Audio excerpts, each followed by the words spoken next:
Micah. Hello, Elizabeth. What are you drinking today? What I'm about to drink is a stuffing ale. Yes, I know. I told you that we couldn't drink it until I started the episode, and then I naturally just started drinking it. But the good thing is I usually never pay attention on my first sip, so it'll be like the first sip for me.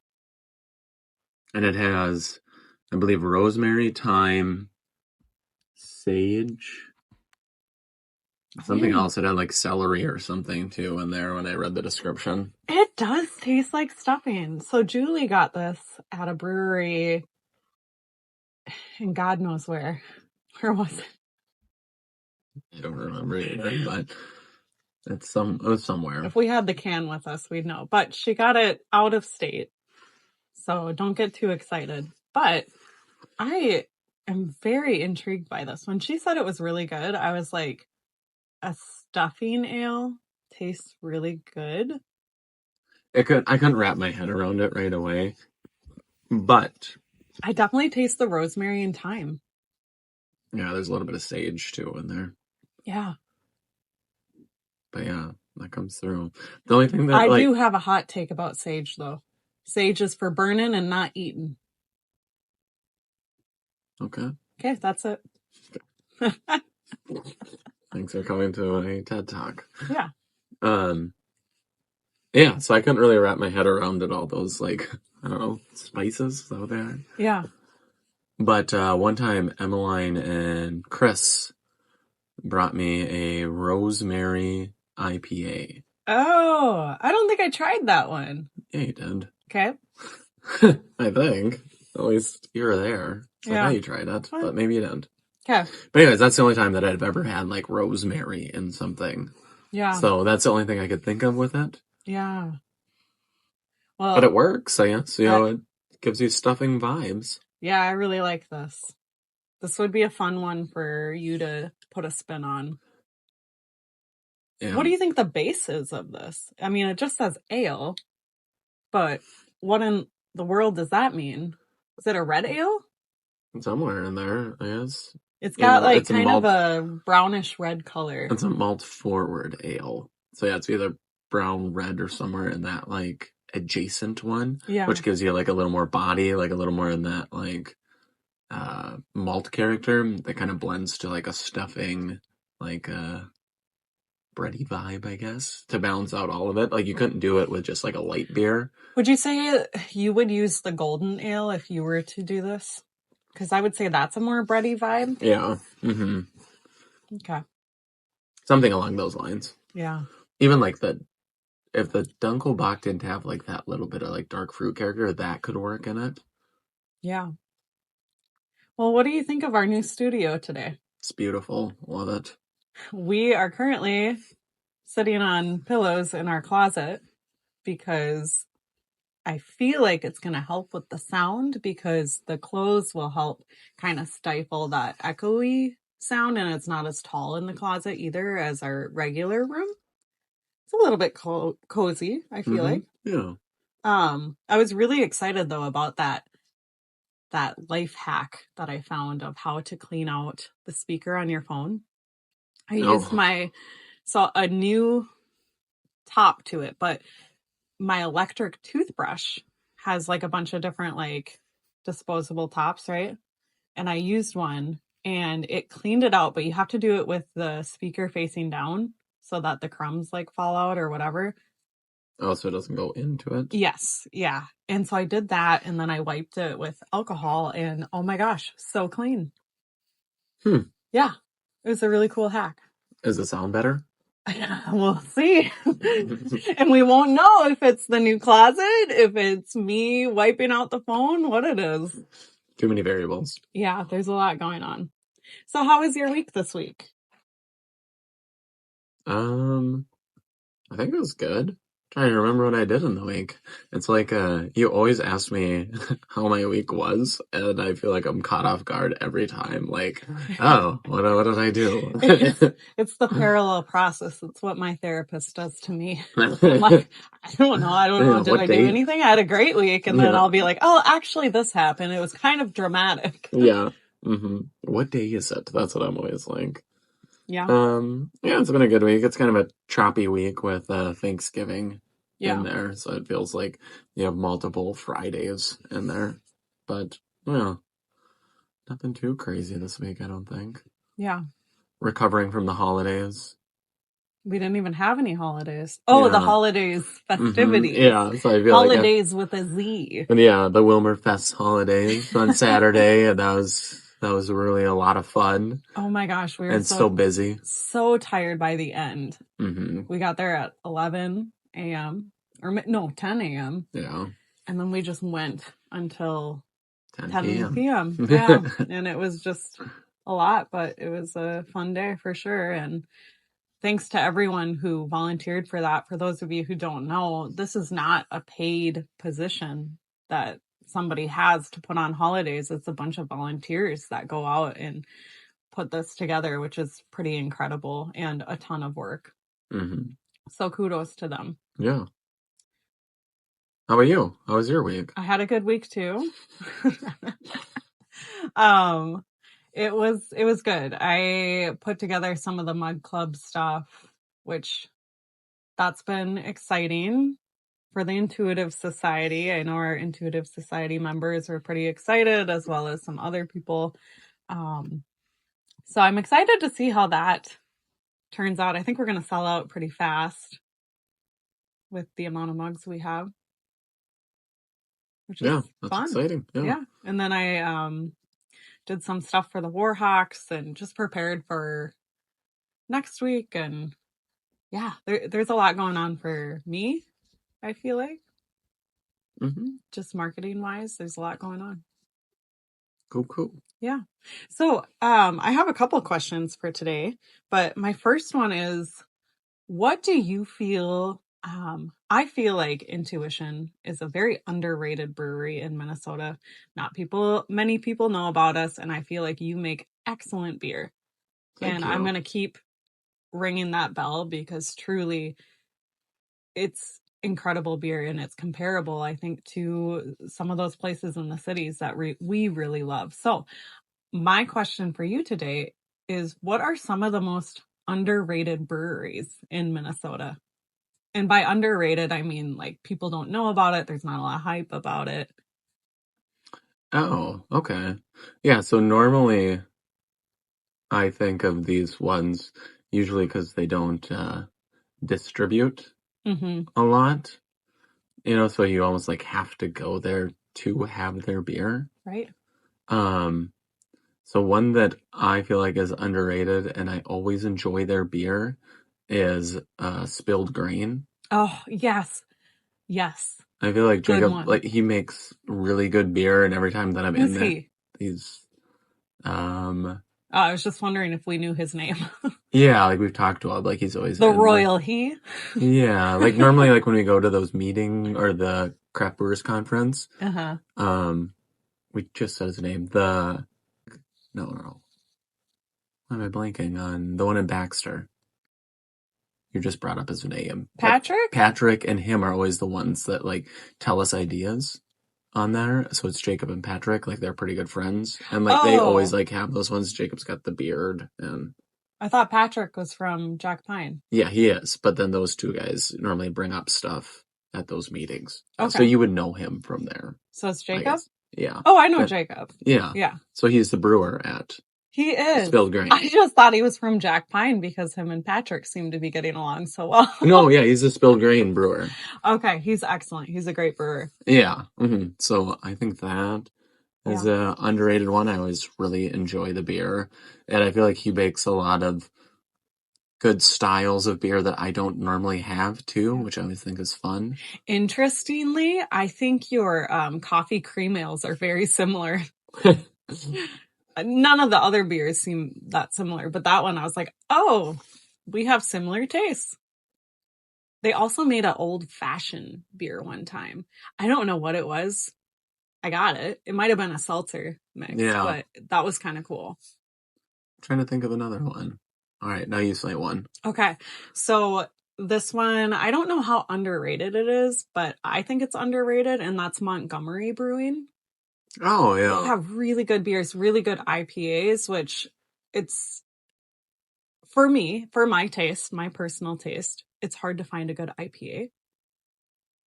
Mm-hmm. And they make really good IPAs.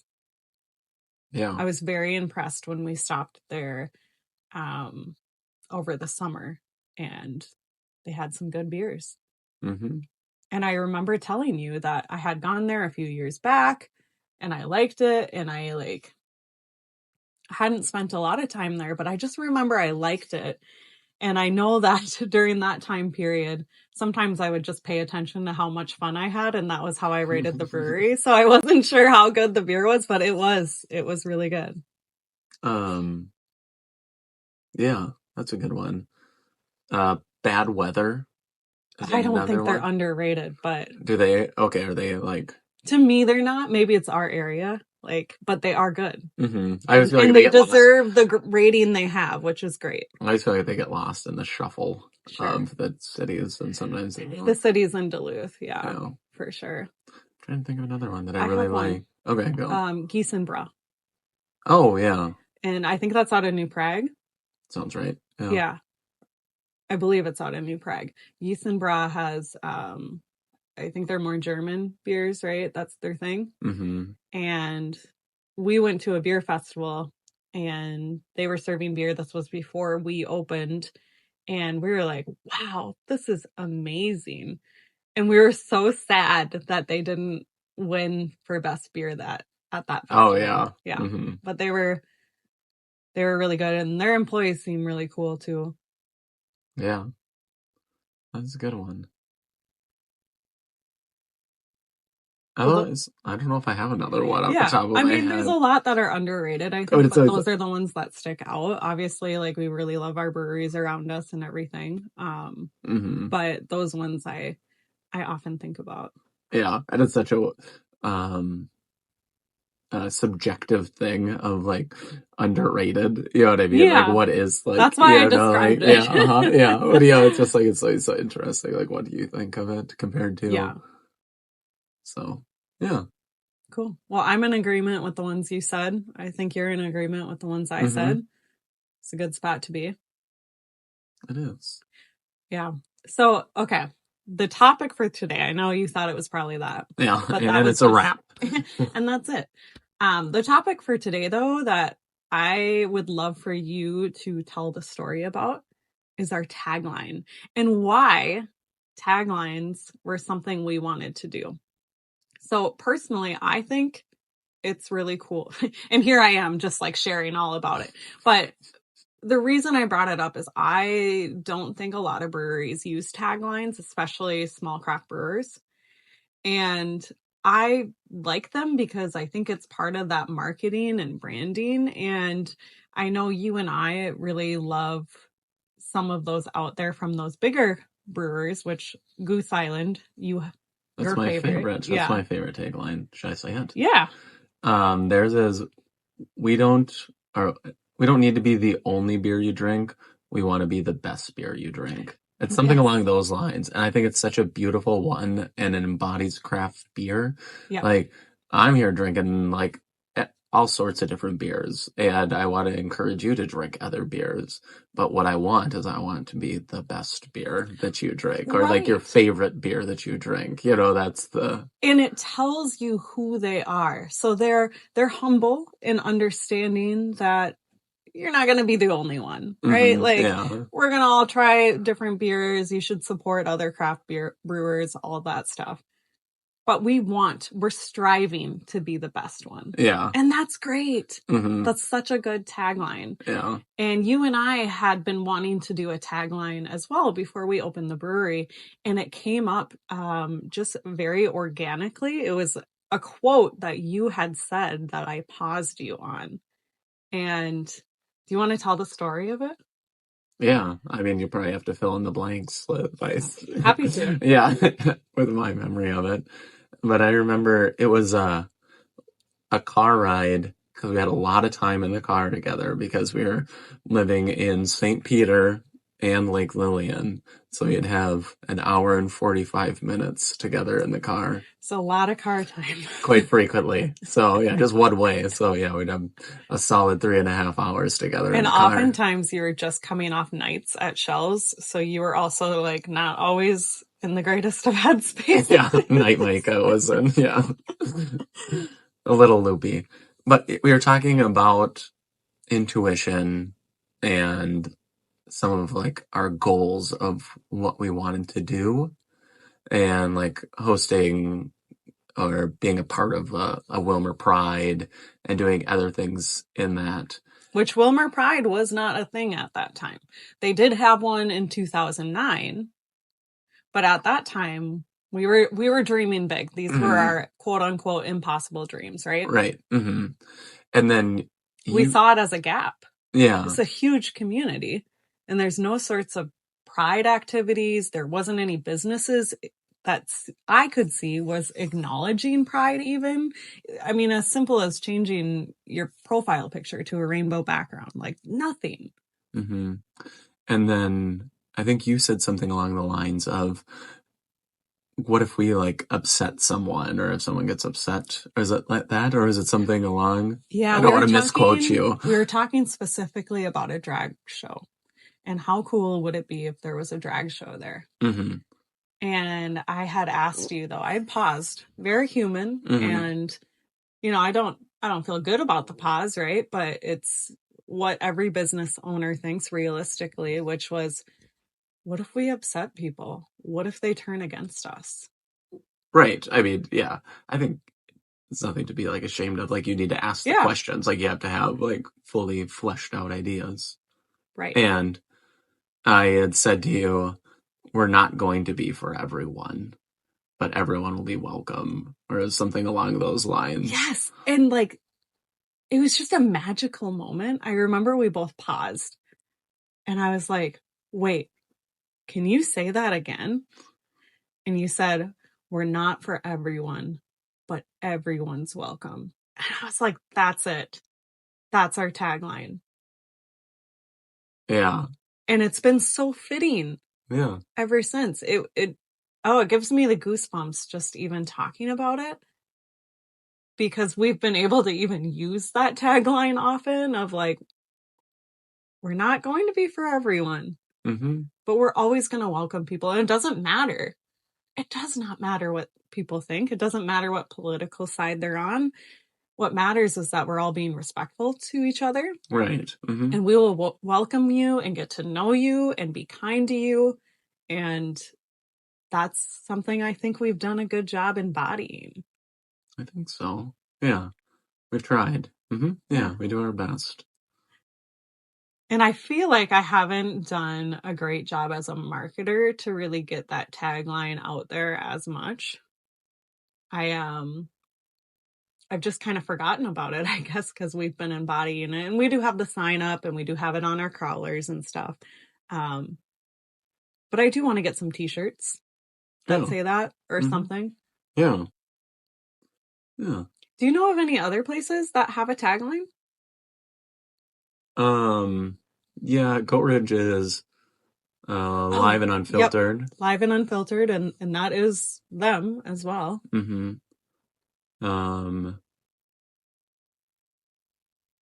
That note out of the top of my head, I guess I don't know any other ones. Bud Light were controversial? Yeah. No. Yeah, I can. Do you know any? No, I can't think of any other ones. Because I feel like you would know more than me. Like, that's something that, like, the branding and stuff always jumps out to you. I can tell you how a beer tastes, but I could probably not tell you the name of it, or things like that. Like the big breweries, like the Coors and all of them, they have it, but I can't think of any smaller ones that have that.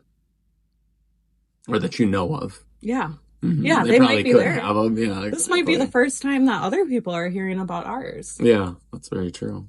Yeah. Cool. So what's coming up in December? Oh, we had a busy month in December. December is a great month for us. And then we hit January and we're like, oh. Yeah, exactly. Yeah. All drops off. We have the One Keg Wonder, but I think that's this Sunday, right? Yeah, that's the Elvis. The peanut butter banana. And that'll be the last day in November. Mm-hmm. And then in December, we have... peppermint mocha. Yes, and Grace came up with that one. We asked the Facebook people, and there were a lot of different responses to that, which was really cool to see. I always appreciate that, because sometimes I run out of ideas of random things. It's always refreshing. Yeah. So if Grace is there that day, she gets to come in and get a free pour. Yeah. Yeah. But there are other things going on too. Of course, there's open mic, which is so fun, even if you don't perform, especially if you don't perform. Come and see this local talent. Mm-hmm. And that is the first Saturday in December, hosted by Brian Paco at 7 p.m. We have Christmas cheers at the brewery. You and I are there every year, and we are slinging beers and food and... Our Christmas tradition. It is. So Christmas Day, 12 to 5, will be open, and we will be cheerful. Mm-hmm. We have our birthday. Birthday on the 20th? That's correct. And we have some fun stuff going on. We'll have our second barrel age release, which I'm excited about the video to release for that one. Oh, I didn't even know we had a video for it. You were part of it. Did they already make it? Yeah, we made it here. Okay. Take your word for it. Okay. I don't remember this now. Oh, yeah. Okay, yeah. I forgot about that. There's short-term memory loss happening in the Larson household. But we have barrel age release. Becca is coming in on behalf of Wallen Residential Properties, who is sponsoring this sort of like elimination trivia game. And that's going to be at 4 p.m. free to play. There'll be a $50 prize even, which is what they're sponsoring, which is super nice. Yeah. Andrea Limoges is coming to play at 7 p.m. And you know she's always got some fun things up her sleeve. And if you kick any keg that day, which means we have to switch the keg, you get a beer token. Hoot hoot. Which I don't think you knew that one, but I saw it on the sign of the poster. Good. Yeah. I added it in. What else we got going? Nog Night. Yes, Nog Night. Julie has been slaving away on those adorable cups.